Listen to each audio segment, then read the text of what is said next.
A few months ago, something I will never forget. I had an encounter that makes my belief in ghosts even stronger. I always believed in paranormal, but was always told I was crazy, and it made me doubt myself. A week before my Nana passed away, my depression was getting worse, and I was thinking more and more about suicide with every day. It was a normal morning, but for some reason I woke up early, which is rare for me, because I normally wake up around 11 a.m. to 3 p.m. I woke up before anyone else in the house. I remember going into the kitchen to put something in the bin, thinking more about how I'm going to end it. When I turned around, I saw this man looking back at me with such angelic features. I've seen him before in my dreams many times. I know how crazy it might sound, but he was looking at me with a look I don't know how to describe. His eyebrows visibly furrowed. He was somewhat transparent, but I could make out some features better than the rest. I couldn't tell if he was confused or angry or maybe disappointed. I stood there for a while, and he stood just a few meters away from me. Eventually I blinked and he vanished, just like that. I think he's the one who called my name on the radio when I went ghost hunting with some experts, but they never let us communicate anyway. After that, I went back to the bedroom and found quite a few white feathers in my room and some embedded in my pajama shirt where my heart is. I kept the biggest feather, and to this day it comforts me when I have negative thoughts, but I can't help why does no one seem to want me communicating with him. Anyway, I stopped seeing the feathers since my Nana passed away, but I still treasure that one moment, and I hope to see him again.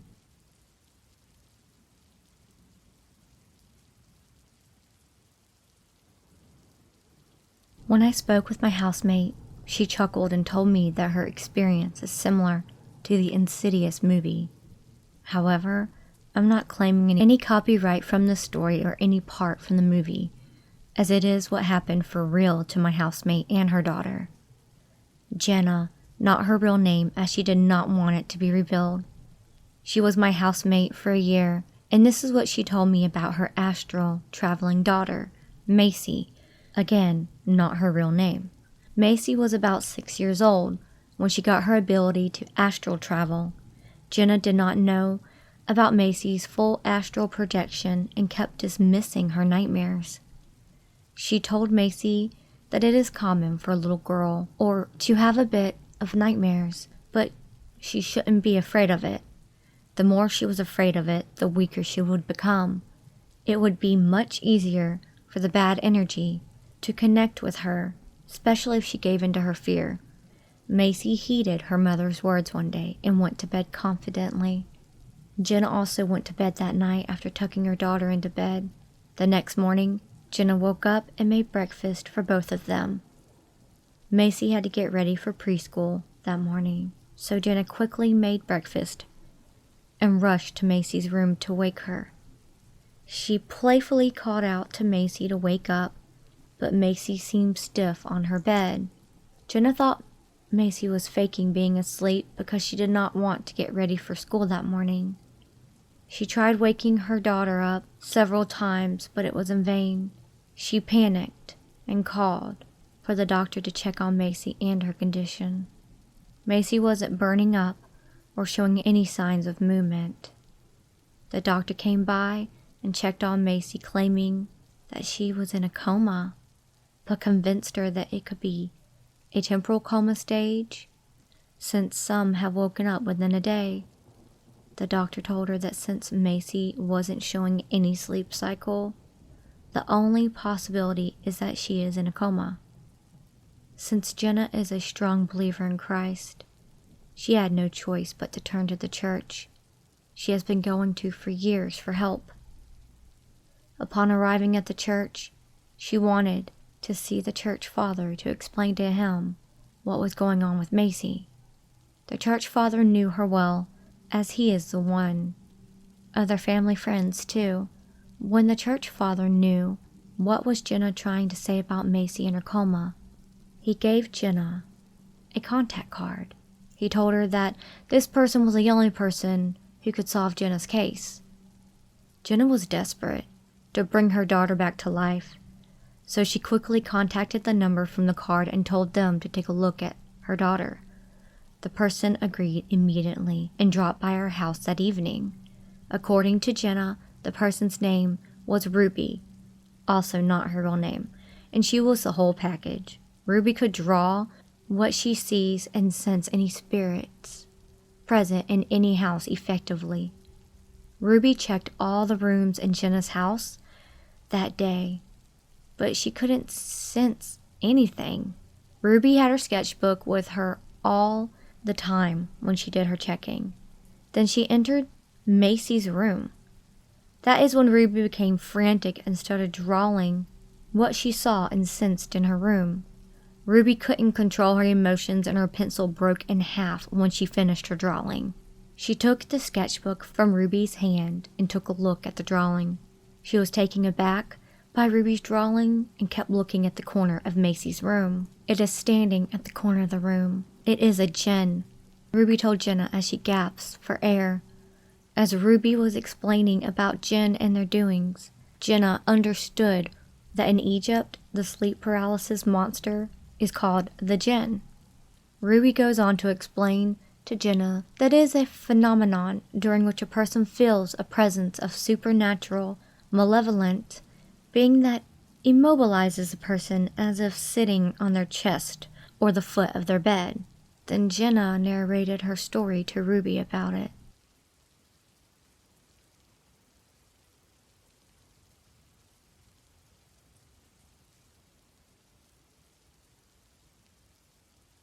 Have you guys ever seen burial grounds in the middle of the forest? Have you ever wondered what is a burial ground doing there? What happened in the forest to have a burial ground in the middle of the forest? So, this incident happened during my university days, just before graduation. So I had to sign up for a camping retreat held by my university.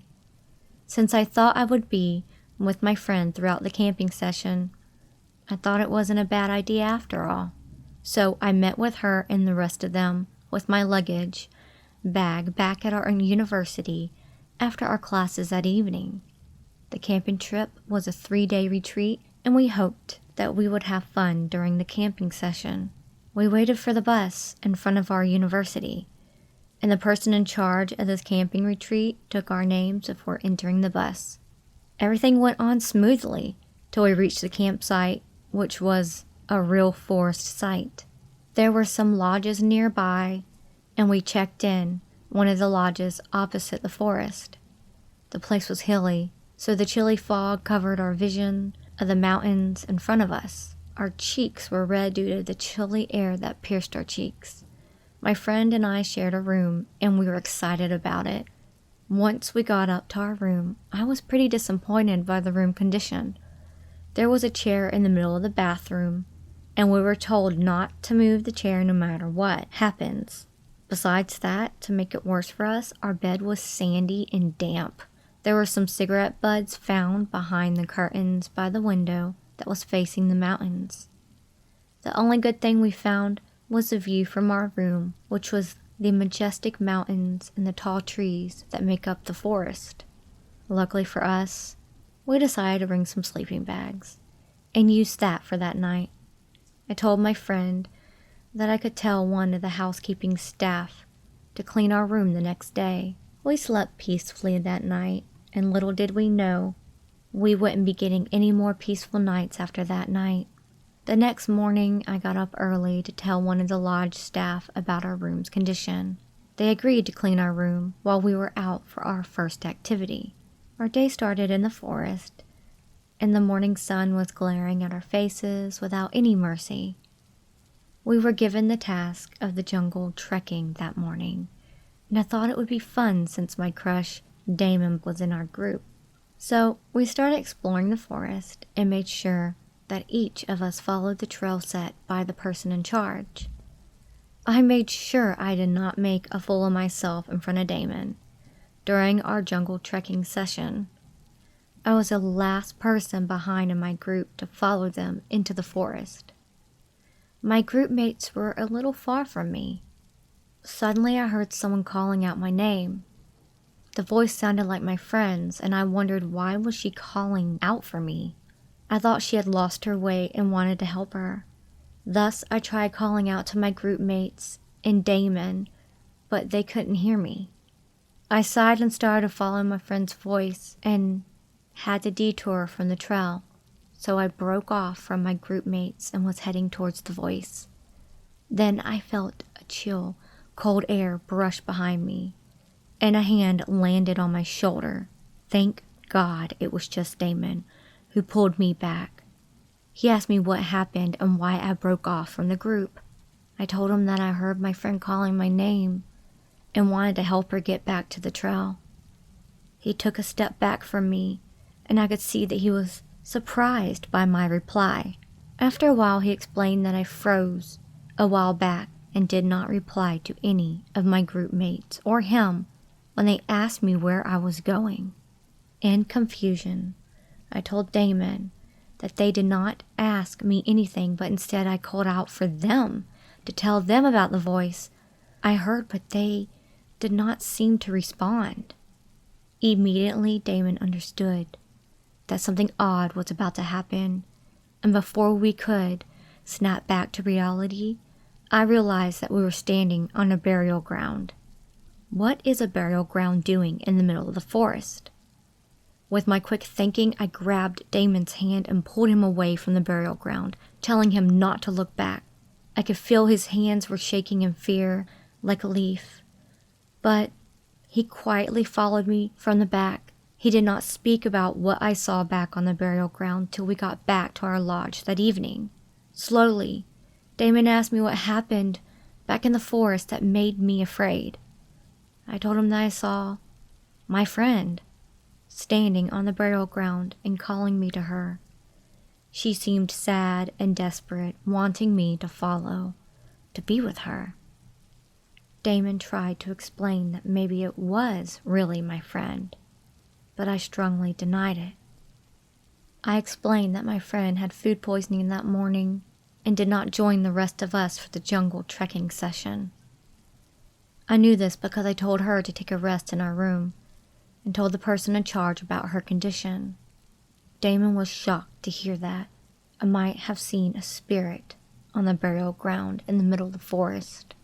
Later that night, I couldn't sleep at all, even with the lights on in my room, thinking about the creepy incident. I did not want to freak out my friend, so I did not tell her anything that happened. The next morning when my friend woke up, she asked me if I had fun during the jungle trekking, and I told her since Damon was there, I had a lot of fun. She then asked me if I found any burial ground in the middle of the forest while we explored the jungle. I was taken aback, and I had goosebumps when I heard my friend ask me about the burial ground. I asked her how did she know about the burial ground, and she narrated the dream that she had while she slept in our room due to food poisoning. She told me the exact time, spot, and how I reacted to seeing her in her dream. I told her that her dream was real, and I found the burial ground, and I saw her calling me to be with her. My friend froze, and a shiver ran down her spine immediately when she heard this from me. Now that we know that an odd and mysterious event had started to occur, we realized that we had to endure another day of our camping session. We do not know what else is in store for us, but we hoped that we would come back home in one piece safely.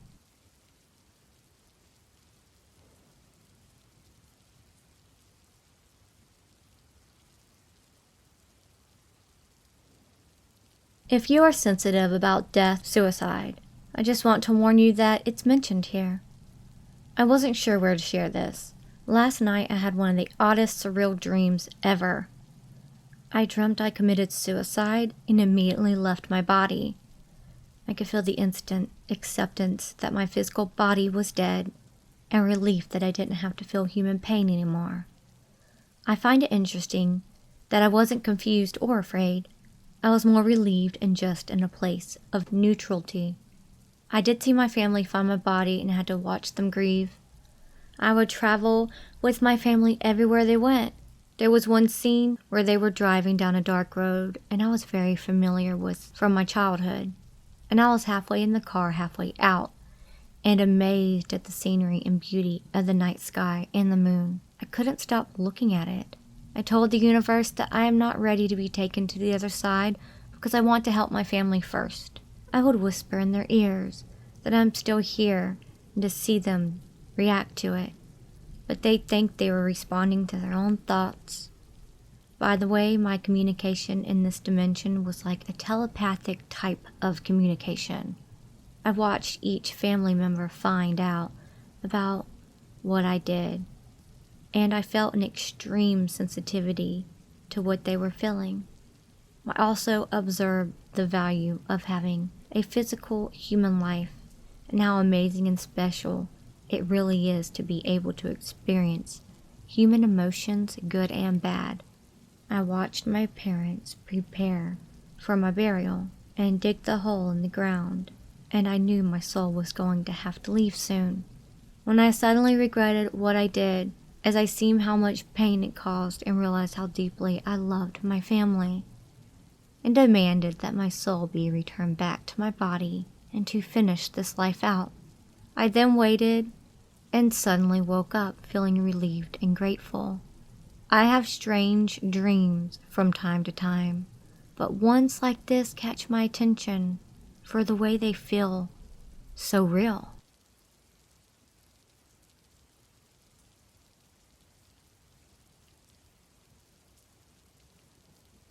So, I'm in the garage facing north, and there is a window right next to me. I see an orange light, so I decided to go out and see. Then another orange light comes into view following the first. They stay in equal distance from each other, and I think, that's strange. So I go back into the garage to grab my computer. It's the only way that I could take pictures, and hopefully get a picture of the lights. When I go back out in my yard, they are gone. Then there comes a third orange light, and then another one comes in after it. All lights head southeast. The first light disappears after it goes behind a tree. A fifth orange light follows behind the fourth. They also stay equal distant from each other, but the fifth one appears to be carrying speed. I walk until I am past the tree and I can still see the last two lights. Now, as I'm watching them, they slowly dim out and disappear. However, I can still see the fifth, speedy light, but as a faint blinking light, as if it did a 180 away from me, headed due north. And also it eventually fades out. I did take pictures. None came out with any discernible information except this one. And when I first saw it, I thought, what the heck is that? I wasn't expecting a ghost. I believe in both UFOs and ghosts, but together? Straight up baffling. I tried to rule out any lights and such, while my neighbor, whose house is pictured, has an orange light in their garage. That wasn't the source, as the ghost image knows it is the left of the ghost. I took photos in roughly the same angle after I saw the photo, but was unable to capture anything similar. If anyone knows if this could be a camera glitch compression thing, please let me know. This was the weirdest experience ever.